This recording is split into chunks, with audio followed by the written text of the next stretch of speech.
A thriving private sector is essential for Africa to achieve inclusive growth, but structural economic issues remain an obstacle. There are generic things that seem to be across. You mentioned the issue of power outages, the unemployment, and the climate change issues. Yes, power outages are almost generic across Africa, largely because many of the power and energy infrastructure are actually obsolete, and many of our traditional power sources are not in line with modern equipment and do not explore renewable energy in terms of hydro, solar, and what have you.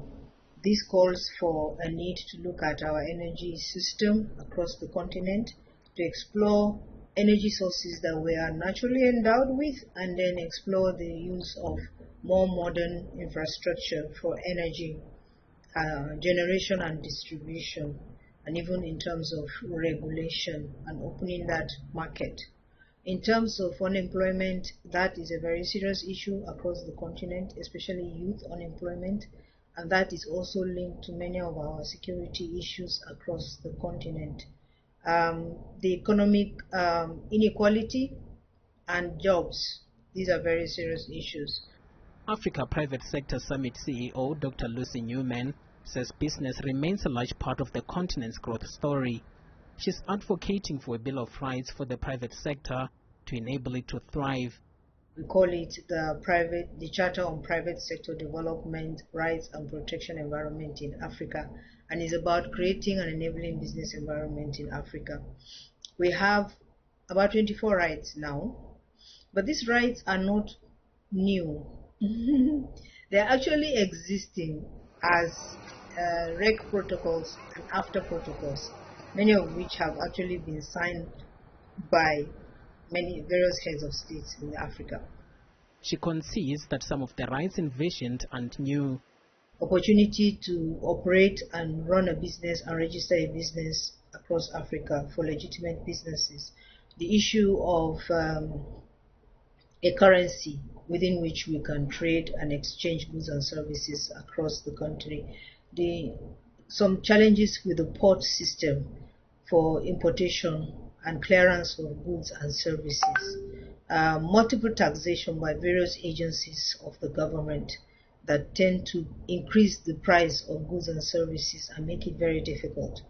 Other things are opportunity for shared ownership of enterprise. Some other aspects have to do with the issue of visa, ability to move around in Africa. And then we have so many, 24 of them. And these are just basic rights that are important for enterprise to thrive. Newman adds that buy-in from the continent is vital. First level has been done, that's why we have the 28 and the charter. The second level of the process is the regional ratification and verification. We'll move around the 5 regions of the continent, plus one which is diaspora, to share these 24 and have people respond to them and validate them. As we go around the 5+1 regions, we'll also have one mega continental event at which the ratification will be concluded. That second phase is in collaboration with PACI, Pan-African Chamber of Commerce and Industry. Thereafter, the African Business Council, who is also a partner to APSS, will take it up in advocacy at the AU. ABC is AU recognized agency, and it will take it for the ratification by the AU Heads of State Summit.